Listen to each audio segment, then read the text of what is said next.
आज के stock market movement ने ये फिर से एक बार कंफर्म किया, टेक्निकल एनालिसिस अकेले से ट्रेड में सक्सेस नहीं मिलती है।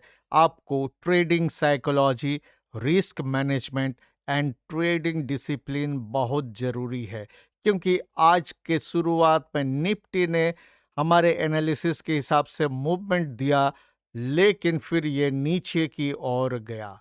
तो आज हम लोग देखेंगे डिटेल में कि क्यों इस तरह से हुआ, और इसमें मैंने लाइव मार्केट में लाइव ट्रेडिंग कैसे किया। वीडियो को अंत तक देखना सुनिश्चित करेंगे अगर आप सच में सीखना चाहते हैं stock market trading, live trading psychology and risk management. Hello दोस्तों, वेलकम टू माय चैनल। मैं हूं आपका दोस्त द नाइस वर्ल्ड।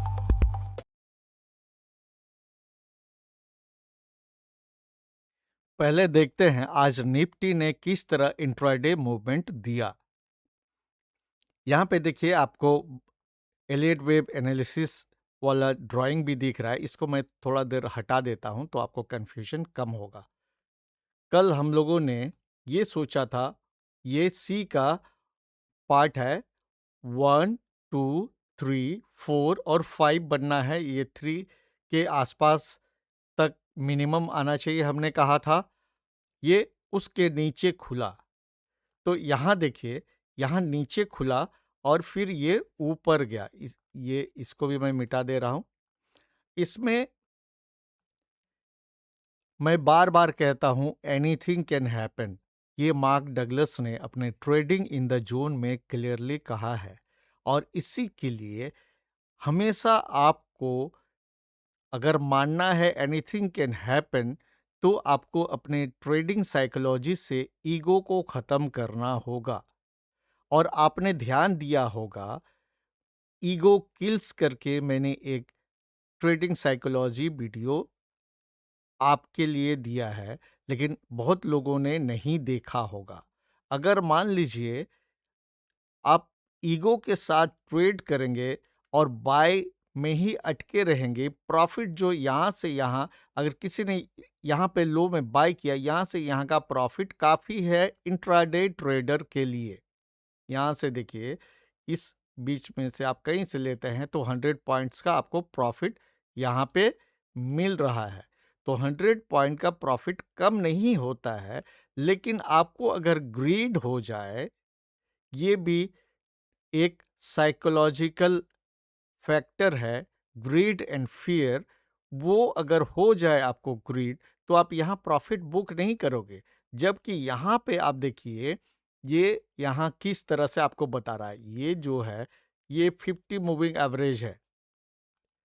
ये डार्क ग्रीन कलर का जो लाइन है, ये 50 मूविंग एवरेज है। जब 50 मूविंग एवरेज इस तरह से डाउन ट्रेंडिंग होता है, मतलब है कि मेन ट्रेंड अंदर में वो डाउन है, और इसी को टच करते हुए ये शूटिंग स्टार इस जगह बना है। जो कि आप ये हल्का ब्लू कलर का लाइन जो देख रहे हैं, ये क्या है? इंट्राडे सीपीआर आज का। ये मैंने कल के वीडियो में आपको क्लियरली बताया हुआ था। इसी जगह देखिए, ये आपको रेजिस्टेंस दे रहा है।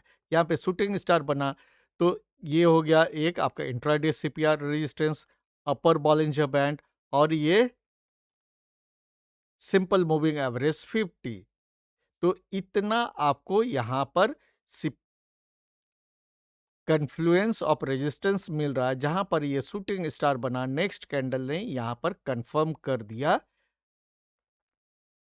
इस बियरिशनेस का, और ये कि ये नीचे की और ट्रेंड करेगा। इसके अलावा एक चीज और देखिए, यहाँ पर आरएसआई ने यहाँ पे हायर क्या किया, एक मिनट, ये हायर लो बनाया, सॉरी हायर हाई बनाया, और प्राइस ने लोअर हाई बनाया। तो ये क्या हुआ? This is hidden bearish divergence. जिन लोगों को डाइवर्जेंस नहीं मालूम है, उनको मैं कहूँगा कि आप आरएसआई डाइवर्जेंस वाला वीडियो जरूर देख लें। तो ये कंफर्म कर रहा था। ये चौथा यहाँ पर फैक्टर आया। पहला फैक्टर देखिए, ये अपर Bollinger band, simple moving average 50 जो कि डाउन ट्रेंडिंग है, और इंट्राडे सीपीआर, और उसमें ये शूटिंग स्टार, उसके बाद कन्फर्मेशन, और ये यहाँ पर बना हिडन बियरिश डाइवर्जेंस।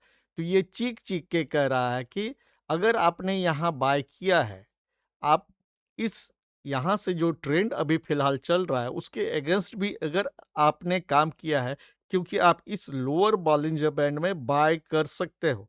अगर आपने द नाइस वर्ल्ड स्ट्रैटेजी को ध्यान से सुना होगा और मेरा इंडिकेटर का बाकी वीडियो को ध्यान से देखा होगा, तो मैं कई बार मैंने कहा है कि बाय करना है तो लोअर बॉलिंजर बैंड में, और शॉर्ट करना है तो अपर बॉलिंजर बैंड में।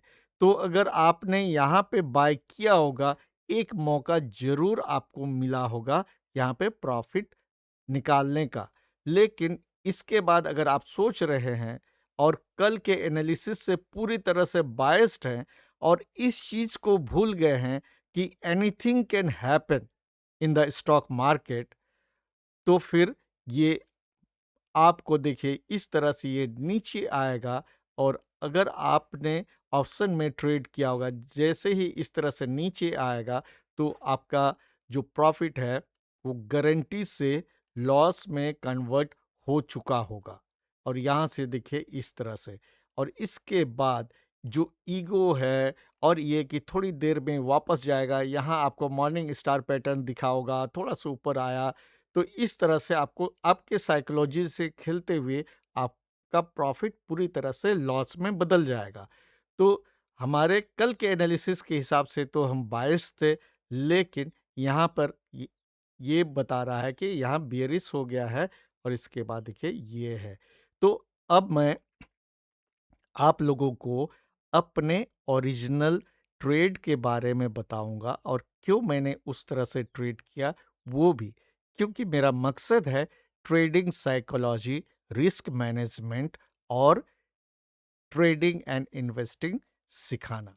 सबसे पहले मैं आप लोगों को ये बता दूं कि आज मुझे सुबह जो है मेरा शेड्यूल बहुत टाइट रहा, तो मुझे बहुत जल्दी निकलना था, तो मैं बहुत ज़्यादा इंतज़ार नहीं कर सकता था। जैसे ही मैंने यहाँ देखा, और चूँकि मेरा एनालिसिस के हिसाब से इसके बाद ऊपर जाना था, मैंने बाय करने का सोचा।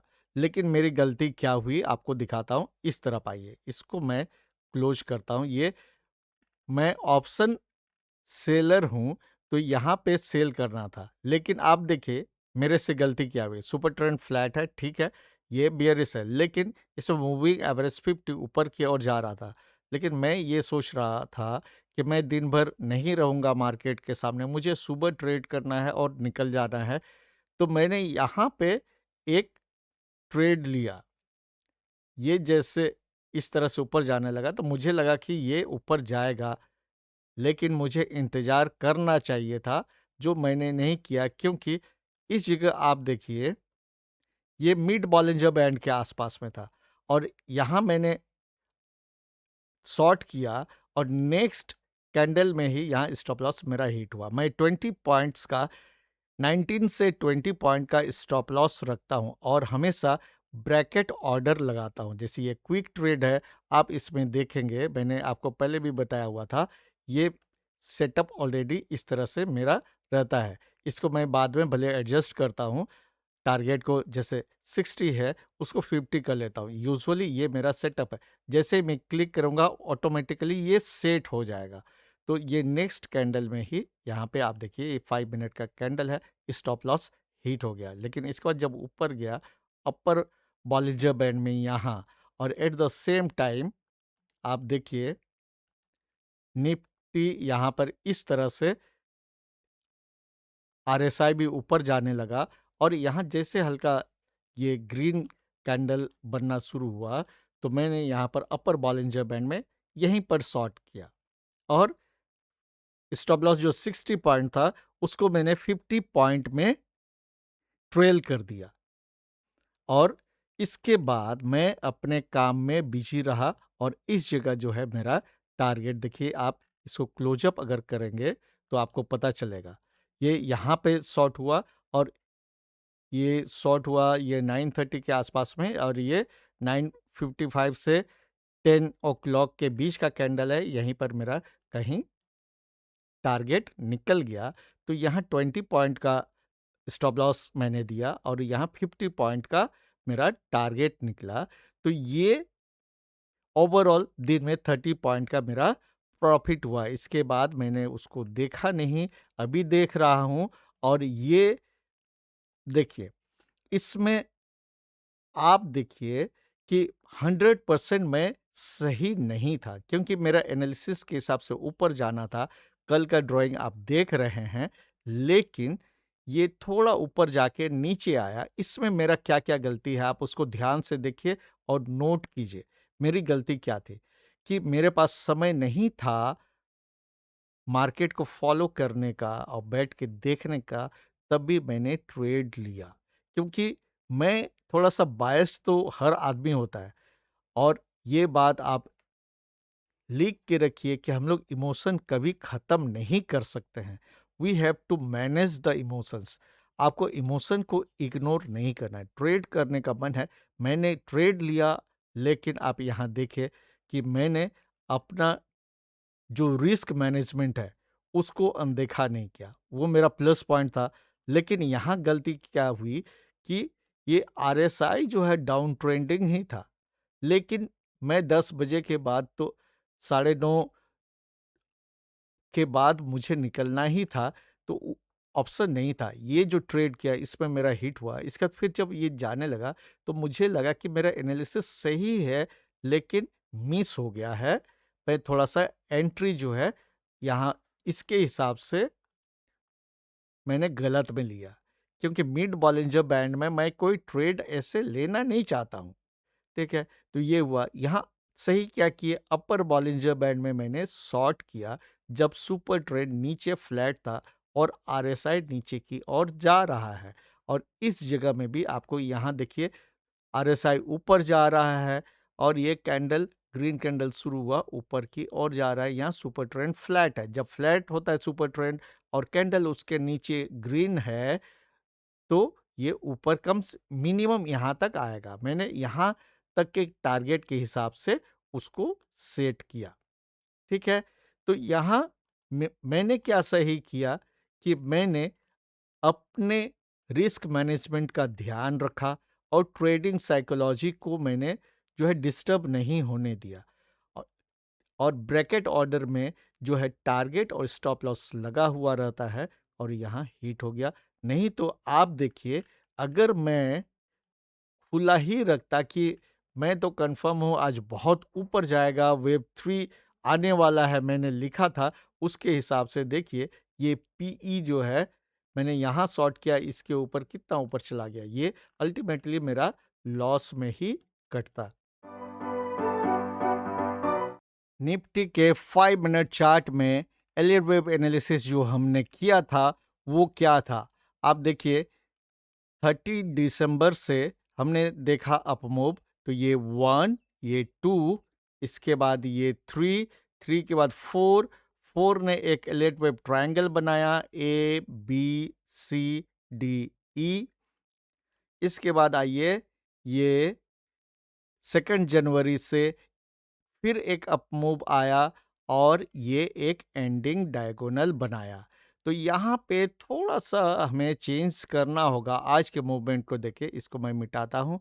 ये वीकली सीपीआर का रेंज जो लेवल था, इसको भी मिटा देता हूँ, ड्राइंग थोड़ा-सा क्लियर हो। आप देखिए, यहाँ हमने क्या काउंट किया था, एलियट वेव का जो एंडिंग डायगोनल था, ये 5, 1, 2, 3, 4, 5 इस तरह से। फिर हमने कहा ये ए है, ये बी है, और इसके बाद सी। सी में देखिए हमेशा 5 होता है, तो 1, 2, 3, 4 और 5। मैं बहुत स्पीड बोल रहा हूँ लग रहा है। इसको थोड़ा ध्यान से देखिए, क्योंकि थोड़ा-सा चेंज करने की अब ज़रूरत पड़ रही है। तो ये जो 1, 2, 3, 4, 5 ये हम लोगों ने देखा, और जो हम सोच रहे थे उसके हिसाब से आज निफ्टी को ऊपर वेब 3 के लिए जाना चाहिए, जो कि नहीं गया। और हमारा काम क्या है? मार्केट से लड़ना नहीं है। We are the followers of the market. Market is always right. Market कभी गलत नहीं होता। मार्केट को मतलब नहीं है हमने क्या एलियट वेव एनालिसिस किया, क्या चार्ट पैटर्न देखा, क्या सोच के बाय किए सेल किए, उसको कोई फर्क नहीं पड़ता। और मार्केट हमें इतनी इज्जत भी नहीं देता कि हमारे स्टॉप लॉस खाने के लिए हमारे स्टॉप लॉस की ओर जाए। ये हमारे कर्म है और कर्म का फल है, जिसके कारण हमें प्रॉफिट या लॉस होता है। तो अगर market is the boss and market is always correct, तब हमारा जो ये काउंट है ये मानना होगा कि इस काउंट में थोड़ा फेरबदल करने की ज़रूरत है। इसमें मुझे जो लग रहा है इसको मैं अभी मिटाता हूँ। ये जो एलियट वेव का एंडिंग डायगोनल यहाँ पे है, इसको थोड़ा चेंज करने की ज़रूरत पड़ेगी। मुझे जो अब लग रहा है कि ये इस तरह से हमें करना होगा। इसको वेव 4 और ये वेव 5 और यहाँ ये जो 1 मिनट, अब देखिए ऐसे।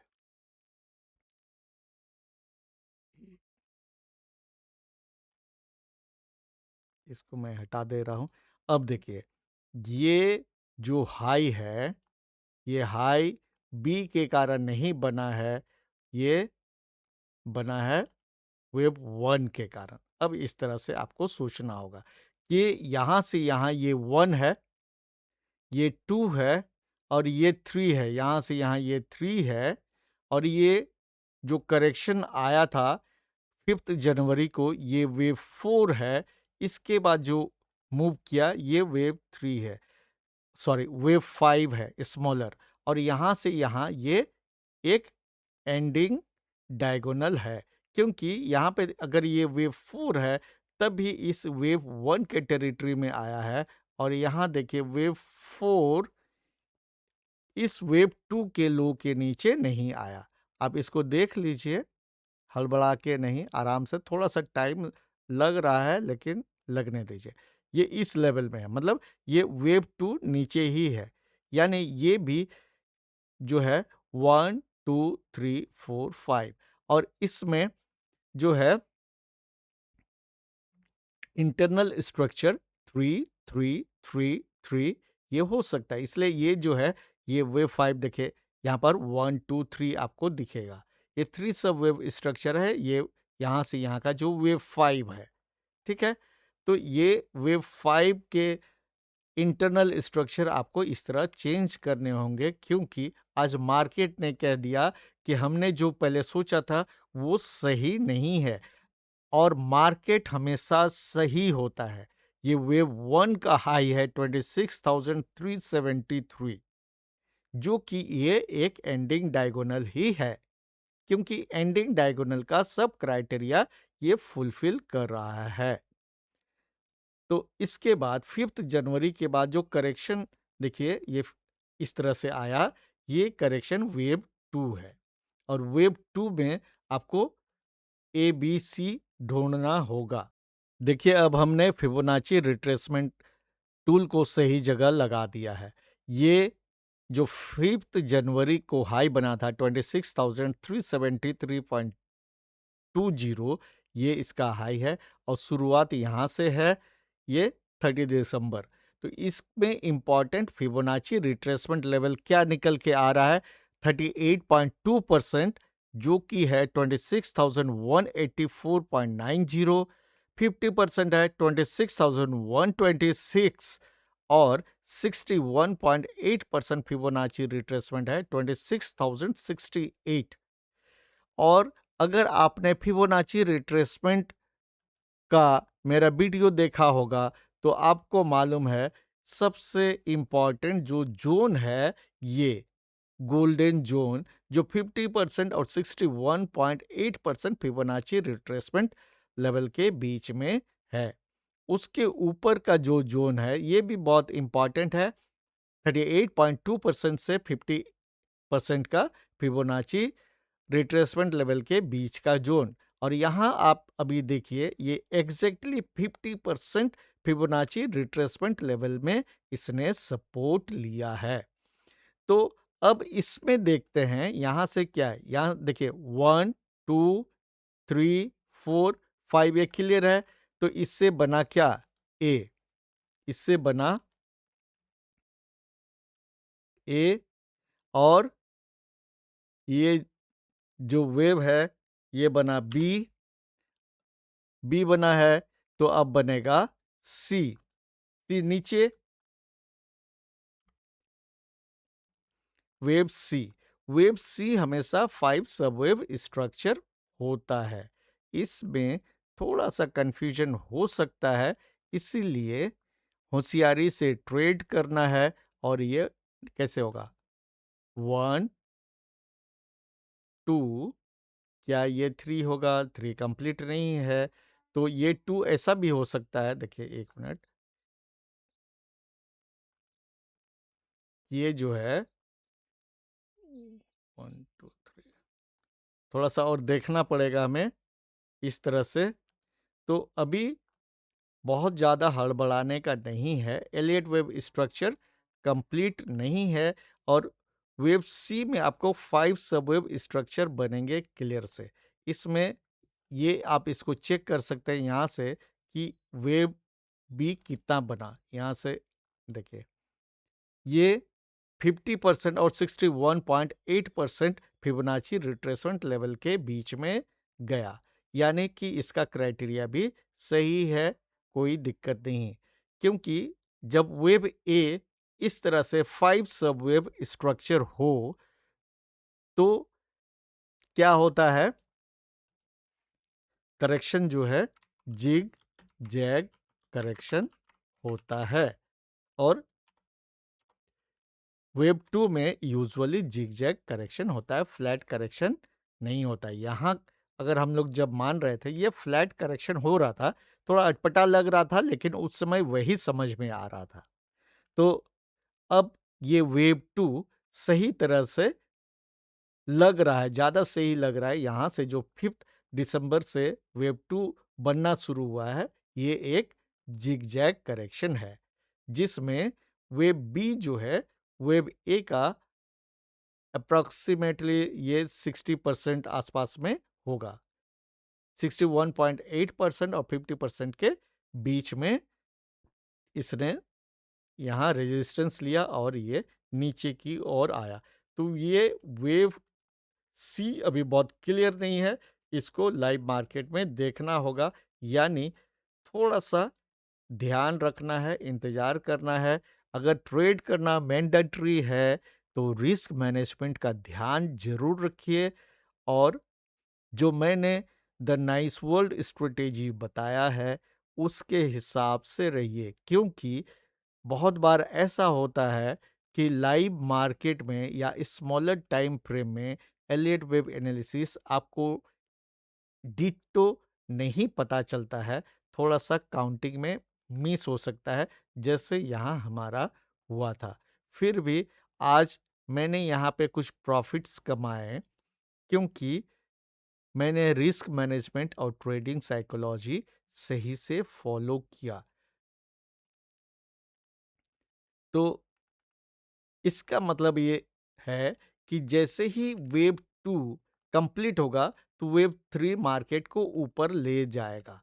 अभी पूरी तरह से ये कंप्लीशन में तो नहीं है, क्योंकि यहाँ आपको ये वेव ए इतना डिस्टेंस है, तो आपको इसमें जो है ये कितना है देखिए, ये वेव ए 227 है, तो आपको वेव सी भी लगभग मान के चलिए उतना तो होना है। 100% अगर होता है तो इसको 26,000 के आसपास आने की पूरी संभावना है। 26,000 जो 68 है, इसके आसपास जो 61.8% फिबोनाची रिट्रेसमेंट लेवल है, और ये गोल्डन रेशियो है, इसमें बहुत सपोर्ट लेता है। इसलिए यहाँ पे बाय या सेल करने से थोड़ा सा बचे, समय लेके इंतजार करें। इस लेवल के आसपास में आप सेटअप देखें, आपको क्या मिल रहा है।